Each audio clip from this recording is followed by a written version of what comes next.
A very special good evening to all of you। स्वागत है आप सभी का हमारे चैनल स्टडी विद अभिमान में। आज मैं आप लोगों के लिए यूपी पॉलिटेक्निक एंट्रेंस एग्जाम 2023 के लिए यानी 2023 के लिए मैथ यानी गणित का नया सिलेबस लेकर आया हूँ। और मैं आप सभी स्टूडेंट्स को बता दूं कि ये आप लोगों का लेटेस्ट सिलेबस है मैथ का 2023 के लिए। तो जैसा कि आप लोग अपनी स्क्रीन के ऊपर देख भी पा रहे होंगे, यहाँ पे लिखा है यूपी पॉलिटेक्निक प्रवेश परीक्षा 2023 गणित यानी मैथ का नया पाठ्यक्रम। ये आप लोगों का न्यू सिलेबस है 2023 के लिए। और मैं आप सभी स्टूडेंट्स को ये बता दूं कि इससे पहले मैंने आप लोगों को साइंस में फिजिक्स और केमिस्ट्री का सिलेबस ऑलरेडी बता दिया है। अगर अभी तक आप लोगों ने इन दोनों वीडियोस को नहीं देखा है तो इन दोनों वीडियोस की लिंक मैंने आप लोगों को इसी वीडियो के डिस्क्रिप्शन बॉक्स में दे दी है। आप वहां से जाकर के फिजिक्स और केमिस्ट्री के सिलेबस वाली वीडियो को देख सकते हैं। तो चलिए फिर आज की इस वीडियो को स्टार्ट करते हैं। आज की इस वीडियो में मैं आप लोगों को यहाँ पे मैथ यानी गणित का नया सिलेबस यहाँ पे बताने वाला हूँ। तो सिलेबस बताने से पहले मैं आप सभी स्टूडेंट्स को ये बता दूँ कि मैं आप लोगों के एंट्रेंस एग्ज़ाम की कंप्लीट प्रिपरेशन करवाने वाला हूँ, वो भी बिल्कुल फ्री में। आपको कुछ नहीं करना, बस चैनल को सब्सक्राइब कर लेना है और अपनी स्टडी स्टार्ट कर लेनी है। मैं आप सभी स्टूडेंट्स को बता दूं कि मैं लगातार 2019 से आप लोगों के एंट्रेंस एग्ज़ाम की प्रिपरेशन करवा रहा हूं। 2019 में करवाई, 2020 में, फिर इसके बाद 2021 में, फिर इसके बाद 2022 में। और मेरे चैनल से पढ़ करके मैक्सिमम स्टूडेंट्स ने अपना एंट्रेंस एग्ज़ाम क्वालिफाई किया है, वो भी बहुत ही अच्छे नंबरों के साथ, वो भी बिल्कुल फ्री में। तो अगर आप लोग अपने एंट्रेंस एग्ज़ाम की प्रिपरेशन करना चाहते हैं तो आप मेरे चैनल से जुड़ सकते हैं। और मैंने आप सभी स्टूडेंट्स को ये भी बता दिया है कि 16 नवंबर से मैं आप लोगों की क्लासेस स्टार्ट कर दूंगा। यूपी पॉलिटेक्निक एंट्रेंस एग्ज़ाम 2023 के लिए मैं 16 नवंबर से आप लोगों की क्लासेस स्टार्ट कर दूंगा। ठीक है, तो चलिए अब मैं आप लोगों को यहाँ पे गणित का यानी मैथ का नया सिलेबस बता देता हूँ। तो जैसा कि आप लोग अपनी स्क्रीन के ऊपर यहाँ पे देख पा रहे होंगे, चैप्टर नंबर फर्स्ट आपका यहाँ पे क्या दिया है? चैप्टर नंबर फर्स्ट आपका यहाँ पे मैथ में दिया हुआ है वर्गमूल एवं घनमूल। ये आपका यहाँ पे चैप्टर नंबर फर्स्ट है मैथ का। और देखिए, जब मैं लास्ट ईयर के एंट्रेंस एग्जाम की प्रिपरेशन करवा रहा था तो ये चैप्टर मैंने आप लोगों को पहले ही पढ़ाया हुआ है। आपको टेंशन लेने की जरूरत नहीं है, दोबारा भी मैं आपको ये चैप्टर पढ़ाऊंगा इस साल भी। ठीक है, तो ये आपका चैप्टर नंबर फर्स्ट है वर्गमूल एवं घनमूल। फिर इसके बाद देखिए यहाँ पे चैप्टर नंबर सेकंड आपका यहाँ पे दिया है घातांक एवं करणी। ये आप लोगों का चैप्टर नंबर सेकंड है। फिर इसके बाद यहाँ पे चैप्टर नंबर थर्ड दिया है सरलीकरण। चैप्टर का नाम क्या है? सरलीकरण। फिर इसके बाद नेक्स्ट चैप्टर यहाँ पे चैप्टर नंबर 4 दिया है बहुपद एवं गुणनखंड। ये आप लोगों का चैप्टर नंबर 4 है।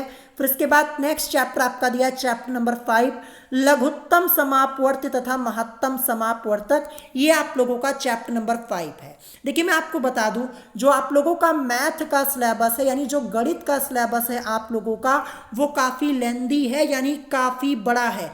मैं आपको बता दूं, टोटल आप लोगों के 40 चैप्टर दिए गए हैं मैथ के सिलेबस में। लेकिन आप लोगों के एंट्रेंस एग्जाम में कुछ सेलेक्टेड चैप्टर से ही क्वेश्चंस पूछे जाते हैं। तो जो मोस्ट इंपॉर्टेंट चैप्टर्स होंगे वो मैं आप लोगों को पहले पढ़ा दूंगा। ठीक है, अब क्योंकि मैं आप लोगों को यहाँ पे कंप्लीट सिलेबस बता रहा हूँ तो यहाँ पे पूरा सिलेबस तो मुझे बताना ही पड़ेगा। देखिए, मैंने आपको बताया हुआ था कि मैथ में आप लोगों से टोटल 50 क्वेश्चंस पूछे जाते हैं आप लोगों के एंट्रेंस एग्जाम में। देखिए, ये जो पैटर्न है ये ग्रुप ए का है और मैंने आपको पहले ही बताया है कि मैं ग्रुप ए के लिए एंट्रेंस एग्जाम की प्रिपरेशन करवाता हूं। तो टोटल आप लोगों से 50 क्वेश्चंस पूछे जाते हैं मैथ में और सिलेबस में आपके करीब 40 चैप्टर दिए गए हैं। तो आप यहीं से अंदाजा लगा सकते हैं कि यहाँ पे 40 चैप्टर से क्वेश्चन पूछा जाना पॉसिबल नहीं है, यानी हर एक चैप्टर से यहाँ पे क्वेश्चन पूछा जाना पॉसिबल नहीं है। तो कुछ सेलेक्टेड चैप्टर से ही आप लोगों के एंट्रेंस एग्जाम में क्वेश्चंस पूछे जाते हैं, ध्यान रखिएगा। तो यहाँ पे देखिए चैप्टर नंबर 5 आपका लघुत्तम समापवर्त तथा महत्तम समापवर्तक ये दिया हुआ था। अब देखते हैं नेक्स्ट चैप्टर, यहाँ पे चैप्टर नंबर 6 आपका दिया है बीज गणितीय सूत्रों पर आधारित प्रश्न, ये आपका चैप्टर नंबर 6 है। फिर चैप्टर नंबर 7 आपका दिया है रैखिक तथा द्विघात समीकरण, ये आपका चैप्टर नंबर 7 है। नेक्स्ट चैप्टर नंबर 8 आपका दिया है लघुगणक। फिर यहाँ पे चैप्टर नंबर 9 है संख्या पद्धति। फिर यहाँ पे चैप्टर नंबर 10 आपका दिया हुआ है प्रतिशतता। फिर यहाँ पे चैप्टर नंबर 11 आपका है लाभ हानि एवं बट्टा, ये आप लोगों का चैप्टर नंबर 11 है मैथ का। फिर इसके बाद चैप्टर नंबर 12 यहाँ पे दिया है साधारण तथा चक्रवृद्धि ब्याज, ये आपका चैप्टर नंबर 12 है। फिर चैप्टर नंबर 13 यहाँ पे है बैंक जमा पूंजी तथा किस्तों में भुगतान, ये आपका चैप्टर नंबर 13 दिया है। फिर चैप्टर नंबर 14 यहाँ पे दिया है कराधान। मैं आपको बता दूं, देखिए ये जो chapter number 13 and chapter number 14 है, यहाँ से बहुत कम क्वेश्चंस पूछे जाते हैं और बहुत पहले क्वेश्चन पूछा जाता था।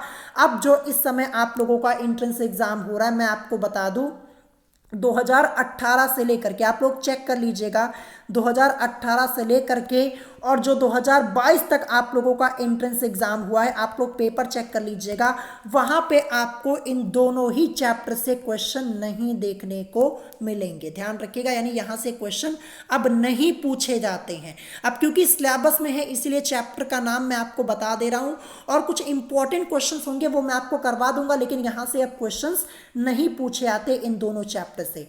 अब क्योंकि सिलेबस में दिया है, कंप्लीट सिलेबस बता रहा हूं, इसीलिए मैं आपको चैप्टर का नाम यहां पे बता दे रहा हूं, ठीक है। तो यहां पे आप प्रीवियस ईयर के पेपर को चेक कर लीजिएगा, 2018 से लेकर के 22 तक के पेपर को देखिएगा, आपको वहां पे इन दोनों ही चैप्टर से क्वेश्चन नहीं देखने को मिलेंगे, ठीक है। अब इसके बाद देखिए नेक्स्ट आपका दिया है औसत, चैप्टर नंबर 15 आपका क्या है औसत। फिर यहाँ पे चैप्टर नंबर 16 आपका दिया है अनुपात समानुपात एवं मिश्रण, ये आपका चैप्टर नंबर 16 है। फिर यहाँ पे चैप्टर नंबर 17 है कार्य तथा समय। फिर इसके बाद चैप्टर नंबर 18 है चाल तथा समय, और इस चैप्टर का पूरा नाम यहाँ पे नहीं लिखा, मैं आपको बता दूं चाल समय तथा दूरी, ये चैप्टर का नाम है। अब यहाँ पे चाल तथा समय लिखा, दूरी नहीं लिखा हुआ है, ध्यान रखिएगा। तो ये आपका चैप्टर नंबर 18। फिर यहाँ पे चैप्टर नंबर 19 है केंद्रीय प्रवृत्ति की मापे, ये आपका चैप्टर नंबर 19 है। अब चलिए इसके बाद यहाँ पे देखते हैं आगे, चैप्टर नंबर 20 आपका दिया है विक्षेपण की मापे तथा जन्म मरण सांख्यिकी। अब देखिए यहाँ पे ये जो चैप्टर है ना, यहाँ से भी आप लोगों के एंट्रेंस एग्जाम में इस समय क्वेश्चन नहीं पूछे जाते हैं। आप प्रीवियस ईयर के पेपर को चेक कर लीजिएगा, बहुत पहले क्वेश्चन पूछा गया था, लेकिन इस समय नहीं पूछा जा रहा है। ये जो विक्षेपण की मापे हैं यहाँ से नहीं पूछा जाता, लेकिन जो इससे पहले वाला आपका चैप्टर दिया था, चैप्टर नंबर 19 जो था केंद्रीय प्रवृत्ति की मापे, ठीक है, केंद्रीय प्रवृत्ति की मापे, वहां से आपके एंट्रेंस एग्जाम में क्वेश्चन जरूर आता है, ध्यान रखिएगा। लेकिन जो चैप्टर नंबर 20 है यहां से इस समय क्वेश्चंस नहीं पूछे जा रहे हैं, लेकिन जो इंपॉर्टेंट क्वेश्चंस होंगे वो मैं आपको करवा दूंगा। अब इसके बाद देखिए नेक्स्ट चैप्टर नंबर 21 है समुच्चय सिद्धांत एवं प्रतिचित्रण। यहां से केवल बेसिक लेवल के क्वेश्चंस आपके पूछे आते हैं। फिर यहाँ पे चैप्टर नंबर 22 है त्रिभुज, यहां से तो क्वेश्चंस आते ही आपके एग्जाम में। फिर चैप्टर नंबर 23 है पाइथागोरस प्रमेय के अनुप्रयोग, यहां से भी आप लोगों के एंट्रेंस एग्जाम में बहुत ही कम क्वेश्चंस पूछे आते हैं इस चैप्टर से। फिर यहाँ पे चैप्टर नंबर 24 है समरूप त्रिभुज। फिर चैप्टर नंबर 25 है वृत्तीय माप। फिर इसके बाद देखिए यहाँ पे चैप्टर नंबर 26 से आपका त्रिकोणमिति यानी ट्राइग्नोमेट्री का सेक्शन स्टार्ट हो रहा है, और ट्राइग्नोमेट्री से रिलेटेड आप लोगों के कई चैप्टर्स दिए गए हैं, और आपके एंट्रेंस एग्जाम में सबसे ज्यादा क्वेश्चंस त्रिकोणमिति से ही पूछे आते हैं। करीब 7 से 8 क्वेश्चंस आप लोगों के त्रिकोणमिति से आते हैं। और देखिए त्रिकोणमिति में कई चैप्टर्स आपके कंबाइन करके दिए गए हैं, ठीक है, एक ही चैप्टर से नहीं, कई चैप्टर को मिला करके आप लोगों के 7 से 8 क्वेश्चन आते हैं त्रिकोणमिति के। तो सभी चैप्टर्स तो मैं आपको पढ़ाऊंगा ही। फिर इसके बाद देखिए यहाँ पे चैप्टर नंबर 26 आपका दिया था त्रिकोणमितीय फलन एवं सर्वसमीकाएं। फिर चैप्टर नंबर 27 है त्रिकोणमितीय फलनों के मान। फिर चैप्टर नंबर 28 दो कोणों के योग एवं अंतर के त्रिकोणमितीय फलन। फिर चैप्टर नंबर 29 त्रिकोणमितीय फलन एवं सूत्र। देखिए ट्राइग्नोमेट्री से आपके बेसिक लेवल के क्वेश्चंस ज़्यादा पूछे जाते हैं आपके एंट्रेंस एग्जाम में। देखिए जब से आप लोगों का जो एंट्रेंस एग्जाम है वो ऑनलाइन होने लगा है, तो वहां पे जो मैथमेटिक्स के क्वेश्चंस आते हैं वो बेसिक लेवल के आते हैं, ज़्यादा हाई लेवल के क्वेश्चंस नहीं पूछे आते। जब ऑफलाइन एंट्रेंस एग्जाम होता था तो वहां पे कंबाइन करके क्वेश्चंस आते थे, बेसिक लेवल के, मॉडरेट लेवल के और हाई लेवल के। लेकिन जब से ऑनलाइन एंट्रेंस एग्जाम होने लगा तो ज़्यादा आपसे बेसिक क्वेश्चंस पूछे आते और बहुत ज़्यादा मॉडरेट लेवल के पूछ लिए जाते, ज़्यादा हाई लेवल के क्वेश्चंस नहीं पूछे आते। ठीक है, तो यहाँ पे चैप्टर नंबर 29 मैंने आपको बताया। अब चैप्टर नंबर 30 आपका है ऊंचाई और दूरी। ठीक है, फिर इसके बाद देखिए चैप्टर नंबर 31 आपका है वृत्त। चैप्टर नंबर 32 यहाँ पे वृत्त की स्पर्श रेखा। चैप्टर नंबर 33 बिंदु पथ दिया है, यहां से क्वेश्चंस बहुत ही कम आते हैं, मैं पहले ही बता दे रहा हूं।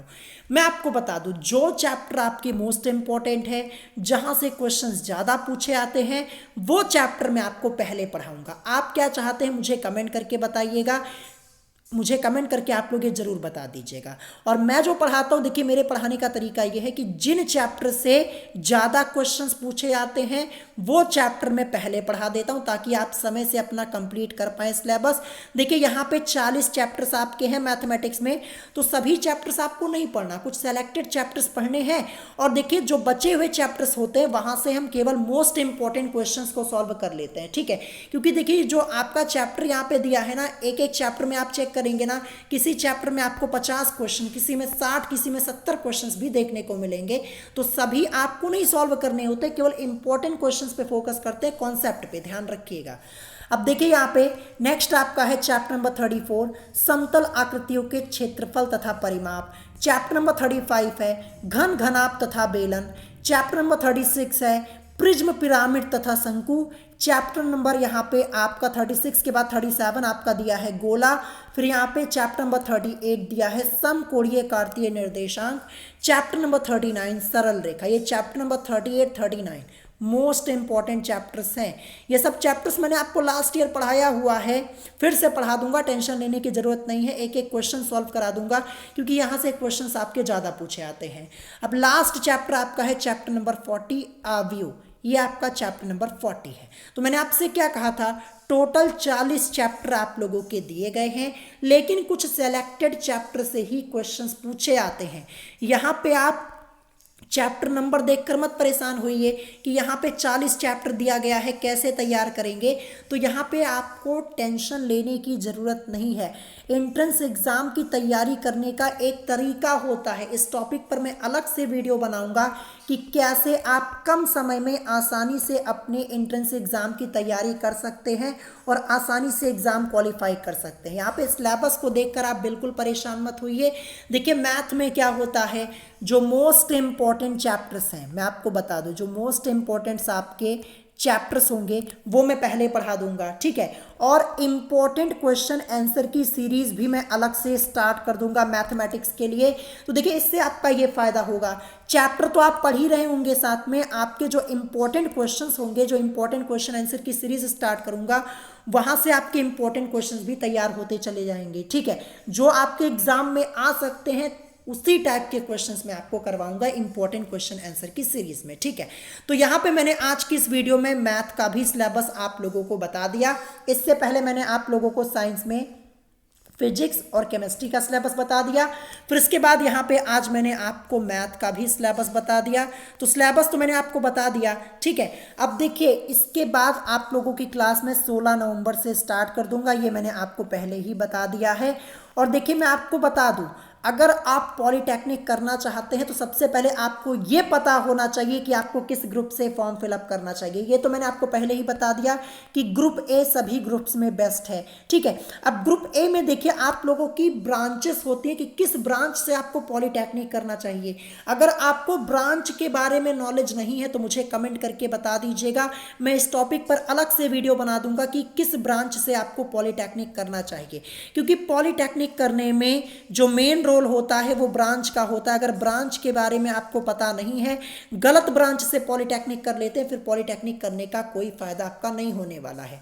तो ब्रांच के बारे में अगर नॉलेज नहीं है तो मुझे कमेंट करके बता दीजिएगा, मैं वीडियो बना दूंगा और आपको ये बता दूंगा कि किस ब्रांच से आपको पॉलीटेक्निक करना चाहिए। ठीक है, और ब्रांच भी आप लोगों को आपके नंबर के हिसाब से मिलती है, जितने अच्छे नंबर एंट्रेंस एग्जाम में लाएंगे उतनी अच्छी ब्रांच आपको मिलेगी। ठीक है, तो अगर आज की इस वीडियो में कोई बात आपको नहीं समझ में आई हो तो आप मुझसे कमेंट करके पूछ सकते हैं। अगर वीडियो पसंद आई हो तो वीडियो को लाइक करना मत भूलिएगा और साथ ही साथ हमारे चैनल स्टडी विद अभिमान को सब्सक्राइब करना मत भूलिएगा। सो आज की वीडियो में इतना ही, मिलेंगे नेक्स्ट वीडियो में। Thanks for watching.